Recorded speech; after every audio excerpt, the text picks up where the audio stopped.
मैं थोड़ा सा और ना इंडस हॉस्पिटल और हेल्थ नेटवर्क के बारे में बात करना चाहता हूँ। बेसिकली जो 1300 बेड का प्लान है, हम ज़रा फ्यूचर पे बात करते हैं। जी बिल्कुल। ठीक है, फ्यूचर गोल्स 1300 बेड का जो है नेट एक बड़ा हॉस्पिटल। चलें, इसके अलावा हम बात करते हैं कि इसके अलावा जो पूरे पाकिस्तान में या पूरे सिंध में या पूरे पाकिस्तान में क्या क्या काम कर रहे हैं, इस हॉस्पिटल पर हम बाद में आएंगे। जी जी, देखिए हमें समझते हैं कि हम लोग उन जगहों पे पहुंचना है जहाँ कोई नहीं पहुंचा। ओके, जैसे कि हमने एक बोट क्लिनिक शुरू की रिवर इंडस पे, सदर्न पंजाब में, जो कच्चे का इलाका है ना। ये आज से 2 साल पहले हमने शुरू किया था। जब हम पहली दफ़ा वहाँ गए ना, आप यकीन करें कि उन लोगों ने पहली दफ़ा अपनी ज़िंदगी में डॉक्टर की शक्ल देखी थी। नो वे, पहली दफ़ा डॉक्टर की शक्ल।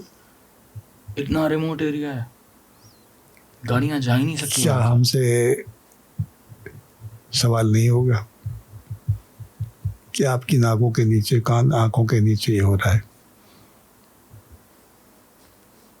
कितने लोग वहाँ पर मरे होंगे, सफ़र किया होगा। आपका जो नॉर्दर्न पार्ट का इलाका है जहाँ पर होम डिलीवरीज हो रही हैं, कोई कॉम्प्लिकेशन हो जाए, उनको नीचे लाने के लिए कंधों पे चारपाई पे लेके आते हैं, 7-8 घंटे लग जाते हैं, और सड़क पे पहुँचते पहुँचते माँ भी मर जाती है, बच्चा भी मर जाता है। 1-2 नहीं है, सैकड़ों में है, हज़ारों में है। तो उन जगहों पे जाना ये हमारा वो है। अब चाहे वो टेलीमेडिसिन से जाएं या ख़ुद पहुँचें। अभी हम रेकोडेक के इलाके में वहाँ पर काम कर रहे हैं, रेकोडेक के साथ मिल के वहाँ क्लिनिक शुरू की है। कुछ इलाके पाकिस्तान के, बलूचिस्तान में बहुत सारी जगह ऐसी हैं जहाँ पर कुछ भी नहीं है, कुछ भी नहीं से बात, कोई हेल्थ सेक्टर नहीं, हेल्थ चीज़ ही नहीं है। अब आप देखें ना, हम गवादर का हॉस्पिटल हम चला रहे हैं, हमने टेक ओवर किया है। वहाँ से आप थोड़ा दूर चले जाएं, जीवनी का इलाका जो कि बॉर्डर एरिया है, वहाँ किसी को एक्सरे कराना हो तो उसको गवादर आना पड़ता है। 500 रुपये के एक्सरे के लिए 3000 रुपये लगते हैं टैक्सी में आना जाना। बहुत दूर है, आई थिंक गवादर जीवनी है तो 1.5-2 घंटे का रास्ता है। 2 घंटे का रास्ता, 2-2.5 घंटे का तो रास्ता है वहाँ पर। तो एक्सरे नहीं है, X-ray is a normal thing, बहुत छोटी सी चीज़ नॉर्मल चीज़। अब तो छोटी चीज़ों में आ गई। बिल्कुल, मैं यही कह रहा हूँ कि वहाँ पर ऐसी चीज़ नहीं है, बेसिक चीज़ नहीं है। तो हमारा अब काम ये है कि हम उधर लेके जाएं। फिर हॉस्पिटल्स जैसे, और अब हम मर्दान में एक हॉस्पिटल बना रहे हैं, फिर AJK में हम एक हॉस्पिटल बना रहे हैं। तो हमारा मिशन ये था कि हम हर सूबे के हेडक्वार्टर में एक हॉस्पिटल बना लें और फिर हब स्पोक मॉडल करें, जिसकी छोटी क्लिनिक्स हों, वो उससे साथ लिंक हो। ज़्यादातर वहीं कंट्रोल हो जाए, अगर नहीं है तो फिर यहाँ भेजें, और यहाँ के बाद वापस वहीं भेज दें कि अपने मोहल्ले में ही तुम ठीक रहो। आपको इतना सफ़र करने के लिए करें, आप वहाँ से आएँ। अब कैंसर के जो बच्चे हैं हमारा, जो 100 बेड का यूनिट है, उसमें पूरे पाकिस्तान से, अफ़गानिस्तान से, ईरान से, सऊदी अरबिया से, UAE से बच्चे आते हैं। वो जो वर्कर क्लास है, जिनके पास इंश्योरेंस नहीं है, वो यहाँ आते हैं। उनको ला के यहाँ रहना सहना, उनका इंतज़ाम करना, उनके लिए सोशल सपोर्ट देना, उनकी फैमिली को सपोर्ट देना, चाहे वो फाइनेंशियल हो, उनके रहने सहने का इंतज़ाम करना, वो सब यहाँ करते हैं। तो ये चीज़ अब हमारा यही है कि हम एक्सेसिबिलिटी हो, कोई आदमी को पैसे न होने की वजह से उसका इलाज ना हो सके, वो नहीं करना चाहते, तो उसका इलाज मिलना चाहिए। अब जैसे हम कराची की बात कर लें तो उसको हम एक्सपेंड कर लें। अच्छा, ये चीज़ें इतनी मुश्किल नहीं हैं। मतलब बात ये है ना कि पैसे, अल्लाह ताला हमेशा ये कहते हैं कि जी आप, तो हमारे को 2 प्रोग्राम चल रहे हैं। एक तो सालीन का प्रोग्राम है, इंडस सालीन, और एक है इंडस यकीन और इंडस शाकिरीन। इंडस यकीन हम यूथ के ऊपर काम करते हैं, और एक है इंडस तरबियत, वो हम छोटे बच्चों के साथ करते हैं, नर्सरी से लेके क्लास 5 तक। अच्छा, इंडस सालीन क्या है? इंडस सालीन जो नेक अमल करते हैं ये तो उनका, और ये जो सदका खैरात वगैरह करते हैं बड़े लेवल के अंदर, तो वो उनका दर्जा वही होता है जो कि ये जो अंबिया और सूफी उनका जला चला जाता है। और ये बड़े जो बहुत ही सखी होते हैं कि बस जो कुछ है निकाल दिया। अच्छा, हम समझते हैं कि हमारा पैसा है, नहीं, अल्लाह जो कहते हैं कि मेरे दिए हुए पैसे से, मेरा पैसे से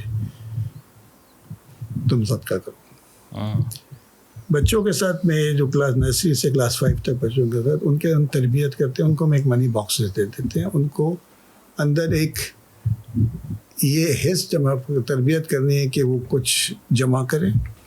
उनको हम ये नहीं कहते कि आप इंडस को दे दें, आप अपने पे भी खर्च करें, लेकिन किसी को कुछ दें, किसी की मदद करें, ताकि उनके अंदर ये जज्बा पैदा हो।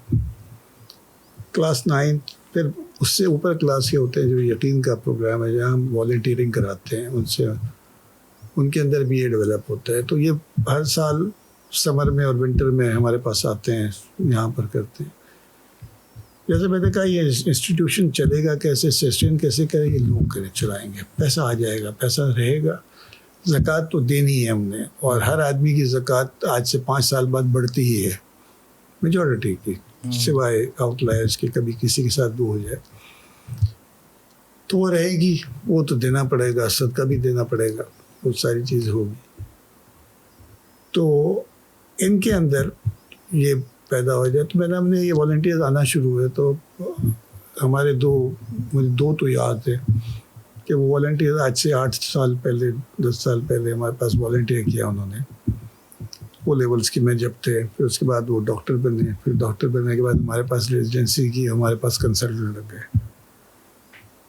तो वो देखे एक जगह से आए, और यही यहाँ पर अभी वो चलाएंगे ये लोग, ये अगले 30-40 साल आई कैन सी कि 30 साल तक, मतलब 25 साल है तो 30-35 साल तो ये लोग एज ए कंसल्टेंट बढ़ते रहेंगे, प्रोफेसर बन जाए, कोई हो सकता है CEO बने यहाँ का हॉस्पिटल का, तो वो आ जाता है। शाकिरीन ये है कि जो वो कहते हैं अल्लाह का जो शुक्र अदा करे, तो अल्लाह मियाँ मैं उसको इतना नवाजता हूँ कि जो उसकी सोच से पड़ते यहाँ भी और आखिरत में भी। और अल्लाह ताला भी के जो भी कहते हैं कि आप जो भी अमल करें वो कंसिस्टेंसी से करें। आप अगर कुरान पढ़ना है तो आप एक रुकू पढ़ें, लेकिन रोज़ पढ़ें। सदका आपकी बलाओं को टालता है, और रोज़ करें। अब रोज़ करना मुश्किल है, ठीक है, तो आप डायरेक्ट डेबिट कर दें कि मेरे अकाउंट से रोज़ 100 रुपये निकल जाए। जैसे मैं UK में जाता हूँ, उनको बोलता हूँ कि आप £1 a डे, आप स्टैंडिंग इंस्ट्रक्शन है, £1 a डे कर दें, तो आपका वो सदका बलाओं से डालता है, तो आपके ऊपर रिकवर रहता है। और ये सस्टेनेबल है, क्योंकि आपका जो है ना, जो छोटे छोटे होते हैं और उनकी बेस बड़ी होती है। और ये मॉडल मैंने देखा कि यहाँ पर हमारा जो मॉडल है, जो कि प्राइमरी प्रिवेंटिव साइड से लेकर टर्शियरी केयर तक, ये दुनिया का वाहिद मॉडल है, जिसके ऊपर हार्वर्ड ने भी केस स्टडी की, वो पढ़ाते भी हैं उसके अंदर। और आइसोलेटेड हैं जो फ्री करते हैं, LRBT है हमारा, SIUT है, शौकत खानम है, लेकिन हमारा इतना जो पूरा नेटवर्क जो है ना, इस किस्म का कोई भी नहीं है। एक हॉस्पिटल है वहाँ पर जिनके साथ हमारी कोलैबोरेशन भी है, अमेरिका में बच्चों के कैंसर का हॉस्पिटल है, saint Jude children cancer hospital and research centre, वो फ्री करते हैं इलाज। उनका रोज़ का खर्चा है $1.8 मिलियन, रोज़ का खर्चा। और वो रोज़ रेस करते हैं, रोज़ कितना, $2.3 मिलियन रोज़ रेस करते हैं डोनर्स के थ्रू। Oh my God. और वो करते कैसे ही, वो कोई 30,000 साल के इवेंट्स करते हैं। कितने इवेंट्स? 30,000 इवेंट्स साल के करते हैं। 30,000 इवेंट्स अ ईयर? 100 हो गए दिन के। वो खुद सिर्फ 2,500 महीने के इवेंट्स। वो खुद जो है सिर्फ 12 करते हैं साल के, हर महीने एक। उनके 1.5 मिलियन वॉलंटियर्स हैं ओके जो कि अपने घर पे करते हैं। ओके 5 आदमी 10 आदमी जमा कर लिए, उनको जगह ले देता है। ऑन एन एवरेज एक आदमी $30 पर मंथ करता है और वो $2.3 मिलियन दिन के जमा होते हैं उनके। 1.8 खर्चा हुआ, 2.3 जमा हुआ, 2.5 उनकी सेविंग है। आज उनका एंडाउमेंट है $10 बिलियन का।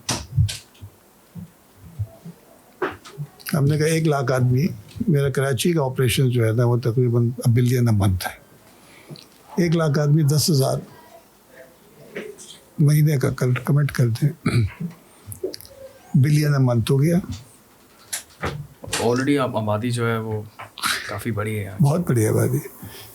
कराची से 1 लाख आदमी निकालना कोई मुश्किल ही नहीं है, बहुत आसान है। स्पेशली 1,000 रुपये महीने के दिन है। 10,000 महीना कंटिन्यूस, बहुत सारे लोग निकल आएंगे। बहुत ईजी। आई थिंक 5 लाख और बंदा तो ग्लोबली तो निकालना कोई मसला ही नहीं है ना। अब ग्लोबली किसी को, मुझे वहाँ पर $30 अ मंथ, वहाँ पर 20 पाउंड अ मंथ, तो ये 10,000 रुपये होते हैं। ऐसे ही है। ये तो कोई मसला ही नहीं है। तो ये सस्टेन करता रहेगा और यही सस्टेनेबिलिटी है कि सबको मिल के करता होगा। क्योंकि इसमें कोई बड़ा डोनर अगर डिफ़ॉल्ट करता है किसी वजह से भी तो उसका इम्पैक्ट बहुत आता है।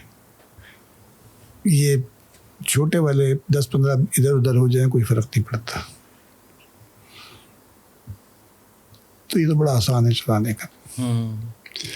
लोग एक सब में एक उसमें था टॉक शो में, तो मुझसे सवाल करने लगे कि डॉक्टर साहब जो आप काम कर रहे हैं ये बहुत बड़ा मुश्किल काम है ना, बड़े चैलेंजेस हैं, बहुत मुश्किल है और सब ये, और फिर कहने लगे कि और ऊपर से ये थैंकलेस भी है।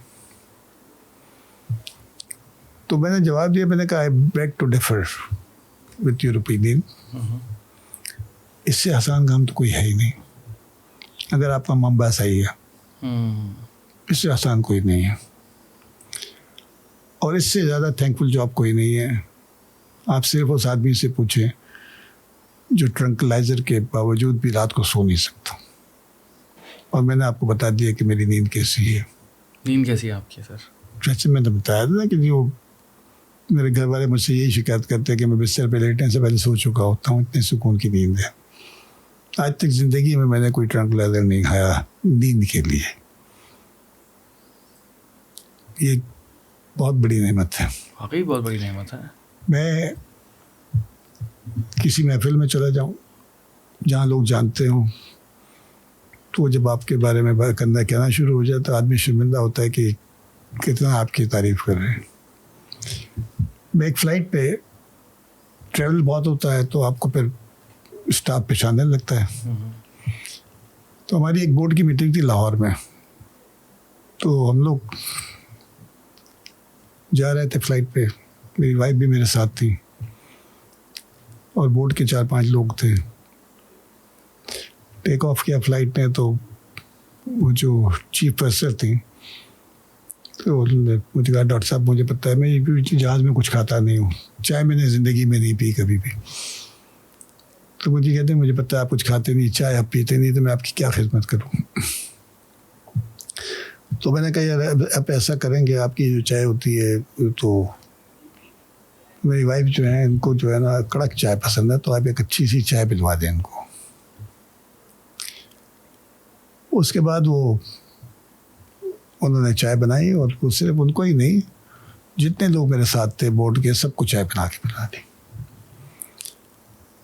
लाहौर पे लैंड कर लिया तो हम लोग निकल गए। तो मैंने देखा हमारे एक चेयरमैन साहब जो है ना वो अभी तक पहुँचे नहीं। हम लोग वेट कर रहे थे लाउंज में कि आए नहीं, तो काफ़ी देर बाद आए वो।